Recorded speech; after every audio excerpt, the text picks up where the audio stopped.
noticia de nuestro Señor Jesucristo según San Lucas. En una oportunidad, la multitud se acomodaba alrededor de Jesús para escuchar la palabra de Dios. Él estaba de pie a la orilla del lago de Genesaret. Desde allí vio 2 barcas junto a la orilla del lago. Los pescadores habían bajado y estaban limpiando las redes. Jesús subió a una de las barcas, que era de Simón, y le pidió que se apartara un poco de la orilla. Después se sentó y enseñaba a la multitud desde la barca. Cuando terminó de hablar, dijo a Simón: navega mar adentro y echen las redes. Simón le respondió: Maestro, hemos trabajado toda la noche entera y no hemos sacado nada, pero si tú lo dices, echaré las redes. Y así lo hicieron, y sacaron tal cantidad de peces que las redes estaban a punto de romperse. Entonces hicieron señas a los compañeros de la otra barca para que fueran a ayudarlos. Ellos acudieron y llenaron tanto las 2 barcas que casi se hundían. Al ver esto, Simón Pedro se echó a los pies de Jesús y le dijo: aléjate de mí, Señor, porque soy un pecador. El temor se había apoderado de él y de los que lo acompañaban por la cantidad de peces que habían recogido. Y lo mismo les pasaba a Santiago y a Juan, hijos de Zebedeo, compañeros de Simón. Pero Jesús dijo a Simón: no temas, desde ahora en adelante serás pescador de hombres.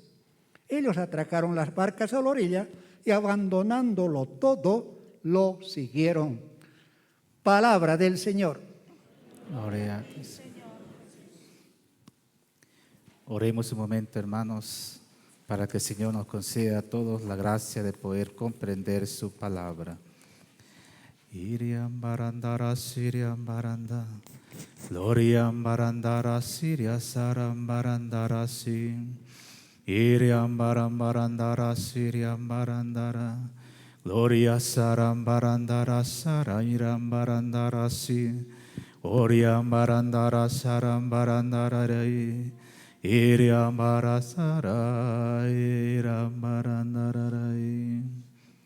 Señor, purifica mis labios para que pueda proclamar tu santa palabra, y a mis hermanos abre su mente y su corazón para que puedan acogerlas. Tú que vives y reinas por los siglos de los siglos. Buenos días, hermanos. La lectura que hemos escuchado hoy día habla sobre las vocaciones.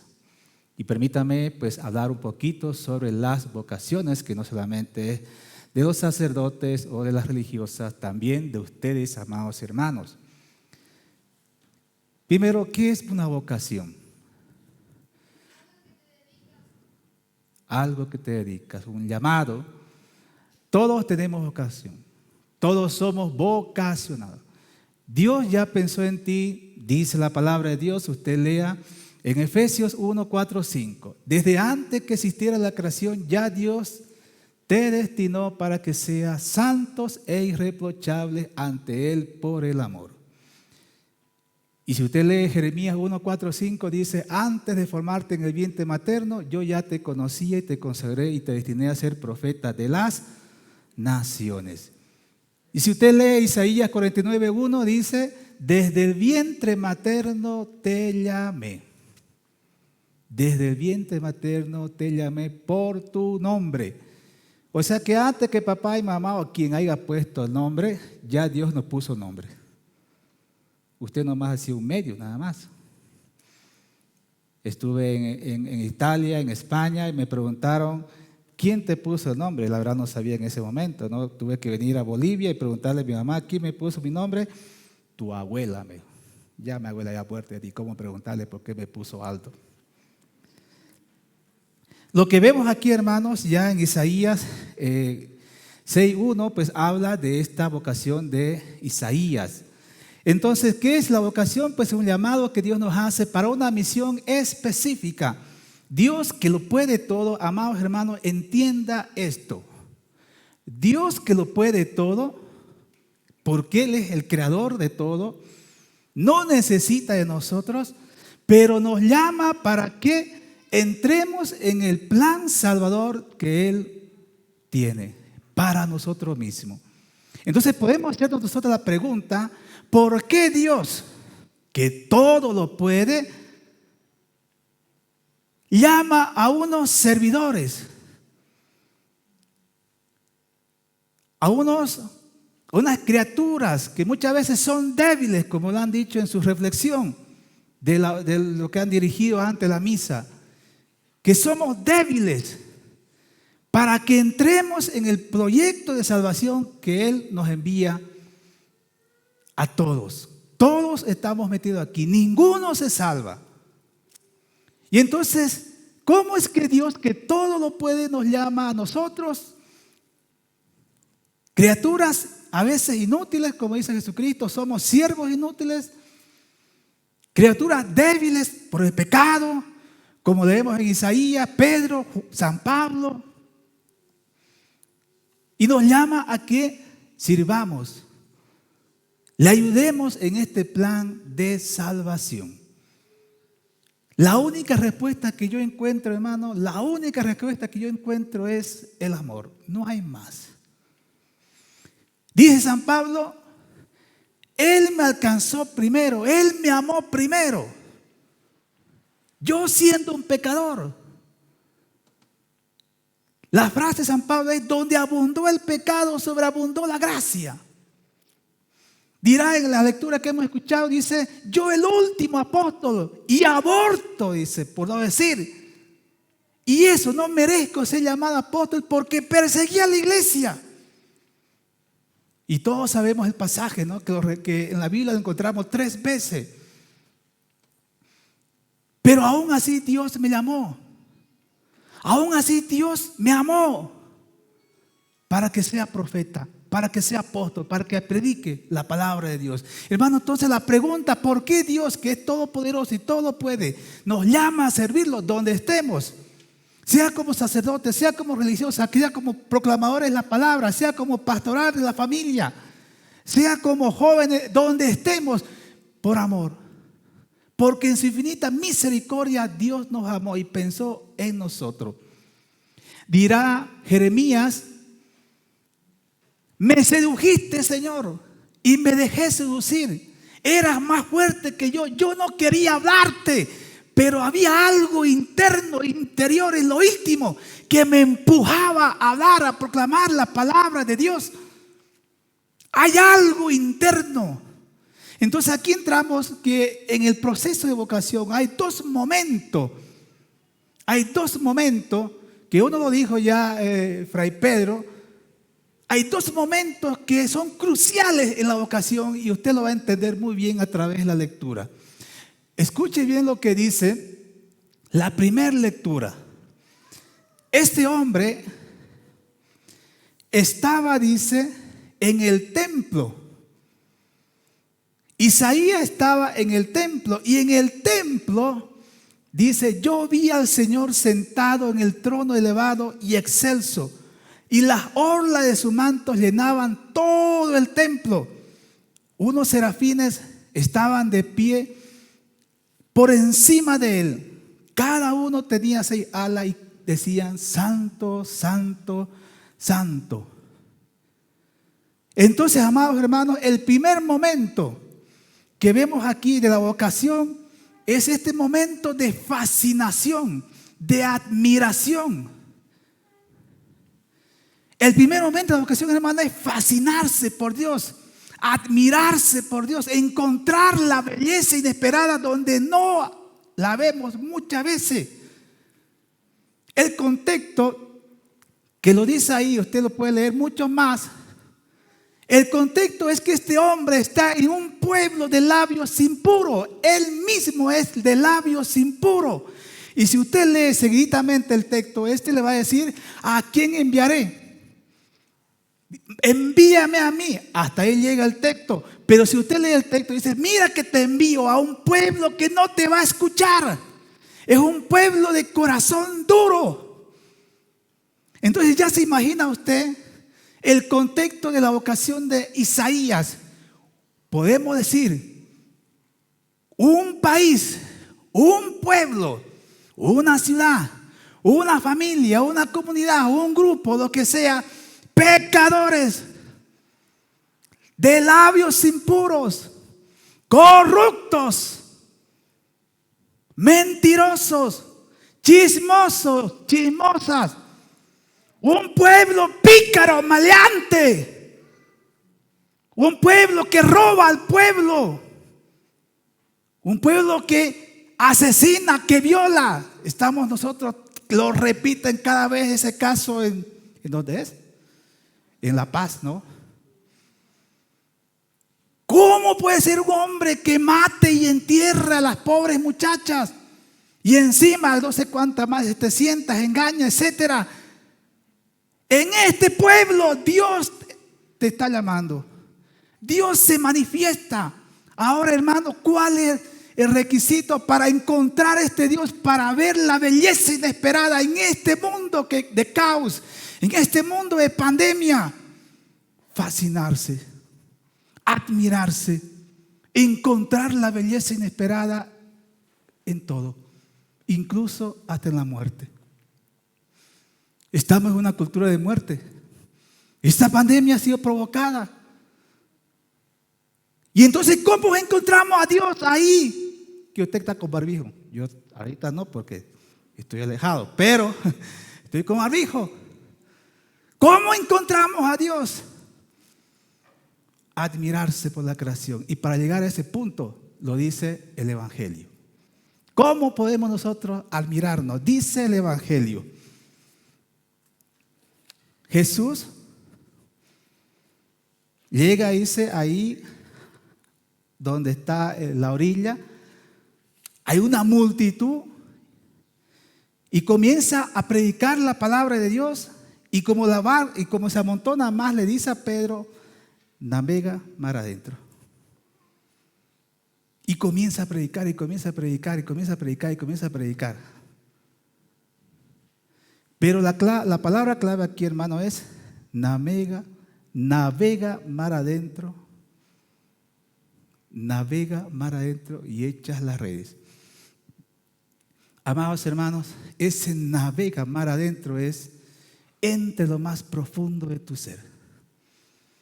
La palabra de Dios dice es de doble filo, que penetra hasta los tuétanos, divide el alma del espíritu, entre lo profundo de tu ser. Mírate a ti mismo. Pero para eso necesitas soledad, reflexión, silencio. Hoy que estamos bombardeados. El cardenal Robert Sarah ha escrito un libro, La fuerza del silencio ante la tiranía del ruido.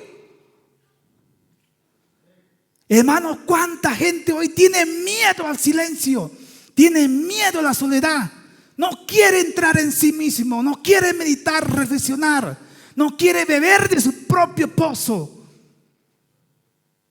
Hay que encontrarse a sí mismo, y eso es oración, eso es meditación, eso es reflexión, eso es hacer un alto en tu vida. De todas las actividades que tienes, haz un alto en tu vida, mírate a ti mismo, conócete. Catalina de Siena dirá: el autoconocimiento de sí mismo. Entra a tu celda. Ella que fue privada de ir a la celda exterior en ese tiempo, siglo XIII, se iban a sus celdas, que era una grutita donde se iban los monjes, los anacoretas. Pero ella que vivía en una familia numerosa, la número 24 de 25 hermanos, imagínense ustedes. ¿Cuántos hoy tienen hijos ahí en la familia? 1, a rajar 2. Pero ella tenía 24 hermanos, la número 24 de 25. Y entonces, cuando tuvo la experiencia del Señor, se consagró a Dios. Y entonces querían casarla, porque en ese tiempo, los papás escogían los esposos. Hoy pregúntele si escogen esposos ustedes. No están locos ustedes. Ya le llegan con el novio ahí, ¿no? O ya casado, o ya con... Pero en ese tiempo, los papás buscaban esposo. Y como ella se había consagrado a Dios, le dieron toda la tarea para que desista. Imagínense, trapear, lavar, cocinar, todo. No había tiempo, quería que desista. Pero ella entró en su celda interior. Digo, si yo no puedo ir a mi celda exterior, entro a mi celda interior. En los monasterios y en nuestros conventos, usted va a leer, dicen los cuartos, celda de fray tanto. No dice cuarto, dice celda. Un amigo en Santa Cruz fue preso por unas cosas que ocurrieron ahí dentro del gobierno que persigue a los inocentes, etcétera. Esta persona inocente fue prisionero, estuvo preso y entonces entró en una depresión profunda porque nunca se había visto en esta situación. Y entonces lo que le dije yo, mira, esta cárcel que dice celda, ahora tú tienes que entrar en tu celda interior. Encuéntrate, valórate, mira lo que Dios está haciendo contigo a través de esta cárcel externa, pero entra a tu celda interna. Este hombre hoy día ha salido, pero en todo el tiempo que estuvo en la cárcel comenzó a evangelizar a los presos. Dios lo envió a evangelizar a los presos y muchos de esos presos habían encontrado a Cristo para la gloria de Dios. Hermano, entonces hay que encontrar el sentido de la vida. ¿Qué Dios quiere? ¿Qué Dios te está diciendo? En los momentos que estás pasando, problemas, dificultades, deuda, con tu esposa, con tus hijos, ¿qué Dios te está diciendo? ¿No será que no quieres navegar mar adentro? ¿No quieres ver la realidad de tu vida? Navega mar adentro. Entra a tu celda y encontrarás la fascinación, la admiración. En otras palabras, traducido, el sentido de la vida. El sentido de mi existencia. ¿Cuánta gente ha perdido sentido a su vida? Oiga, ¿cuánta gente ha perdido el sentido al trabajo? Le encuentro la fascinación. Esta experiencia de Pedro y Santiago y compañía fue trabajando. Toda la noche hemos trabajado, Señor. Toda la noche. Imagínense, usted piensa en una escena, uno se piensa, a ver, toda la noche, yo no sé, yo he sido pescador, yo he ido a pescar también y sé qué es pescar. Entonces, toda la noche. Y encima llega Jesús en la mañanita, ellos están lavando sus redes y le dice, se sube sin pedir permiso, ¿no? Se sube un poco más adentro, navega más adentro. Y comienza a predicar, a predicar, a predicar. ¿Usted cree que Jesucristo predicaba 15 minutos, 10 minutos? En esos tiempos, mínimamente las prédicas, quizás para todos saber más, 2 horas, 3 horas. No era pues cortito. Y Pedro atento, parece que las palabras le fascinaban, las palabras le llegaban, que cuando le dijo, echa las redes, Señor, hemos pecado toda la noche, pero si tú lo dices, echaré. Hermanos, hay un misterio profundo en esto, que Jesucristo hace esto en nuestra vida. Él, que en ese momento no era la hora, ni el lugar para echar las redes, sin embargo, con Cristo hace posible la hora y el lugar para echar las redes. Entonces, amados hermanos, si tú estás pasando momentos de dificultad, de tristeza, de dolor, problemas, dificultad, de enfermedad, lo que sea, Dios puede hacer la hora y el momento para que tú pesques muchos peces. Amén. Es decir, hermanos,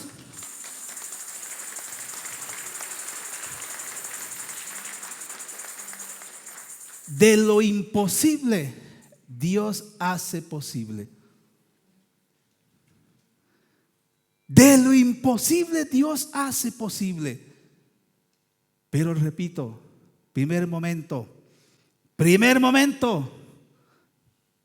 navega mar adentro, admírate de tu vida, admírate de lo que eres, donde estés. Conozco hermanos y hermanas, aquí no conozco mucho, pero en Santa Cruz, conozco hermanos y hermanas, empresarios. Una hermana me contaba que problemas que pasan en toda empresa, los jefes le han llegado incluso a darle a la empresa cuando viajan ahí, que sea administradora, que se encargue. Cuando hay momentos críticos, dificultosos, la llaman a esta hermana que saben que es mansionera y le dice, por favor, ora. Y esta hermana se va al baño y se pone ahí de rodillas porque no hay un momento más ahí, porque quiere estar en soledad, ora en lengua y va ahí y le dice, hay que hacer esto. Y Dios le soluciona su problema. Ahí en esos momentos difíciles de la vida hay que orar más. Hay que orar más. Bueno, ahora pasemos al segundo momento de la vocación. El segundo momento está en la respuesta. ¿A quién enviaré? Envíame a mí, dice el profeta Isaías. Y aquí en Pedro, este caso, echa las redes. Si tú lo dices, echaré, y echa las redes y saca un montón de peces que uno no se puede imaginar. Que hasta las redes se rompían. Entonces, amados hermanos, para ir viendo este tema de la vocación, podemos nosotros sacar rápidamente algunas conclusiones para nuestra vida. Primera conclusión, para que haya, amados hermanos, este asombro, esta admiración, esta fascinación, hay que entrar en lo más íntimo de nuestro ser. Y esto funciona por vía de contagio. Permítame decirle que aquí, como estamos en pandemia, ¿qué es la pandemia? ¿Qué es este virus? La palabra que sale en la pandemia es: cuidado, no me vas a contagiar. Ponte el barbijo. Lávese las manos. Usted se va a contagiar. Hermanos, hay que contagiar a este mundo de la misericordia y el amor de Dios. Si usted ora, otra persona se va a contagiar, le van a hacer orar. Si usted lee la palabra de Dios, otra persona que lo va a ver, lo va a contagiar a que lea la palabra de Dios. Hoy va a ir a anunciar que hay un taller para los proclamadores de palabras. Si usted tiene la vocación para esto, inscríbase. Hoy va a ser el envío de las familias. Si usted está con problemas en familia, apéguese a estos grupos. Entonces, amados hermanos, el contagio. Si usted está viniendo a misa todo día, persevere y viene todos los días, otra persona va a contagiarse. Qué importante es ir a misa. Si usted le habla mucho más, la gente se va a contagiar. Y si usted trae a los niños, me alegra que traigan a los niños. Hay papás que no traen a los niños porque dicen son molestosos. Como hay niños que vienen y papás que no vienen a misa, hay de todo. Lo envían a los pobres muchachos. Pero usted, niño, también habla a su papá y verá lo que Dios hace. ¿Cuántos testimonios hay de personas contagiadas por un hijo, por un esposo, por una esposa, por un amigo que lo invitó al grupo, que lo invitó a la iglesia, que lo invitó al taller, que lo invitó al curso, etcétera? Hay que contagiar al mundo, amados hermanos. Y esto es cuando usted comienza a orar, cuando usted comienza a leer la palabra de Dios. Y esto se va a contagiar. Y esto se va a contagiar. ¿Pero por qué no estamos contagiando? Pregúntese usted. ¿Por qué está con barbijo, no? Porque cierra no dice nada, no ora, no lee la palabra de Dios. El lenguaje cristiano, quítese el barbijo y comienza a predicar, comienza a orar, comienza a hablar, comienza a hacer las cosas. Amén. Eso es lo que hay que hacer hoy día. Hay que contagiar, pero primero nosotros debemos vivir esta experiencia. Si quieren lenguaje cristiano, contagiarse de esta fascinación, de esta experiencia de Dios. Es increíble pensar, hermano, si usted lee Isaías, que no se puede describir, que ni los ángeles, ni los serafines, ni los querubines podrían describir la belleza del amor de Dios.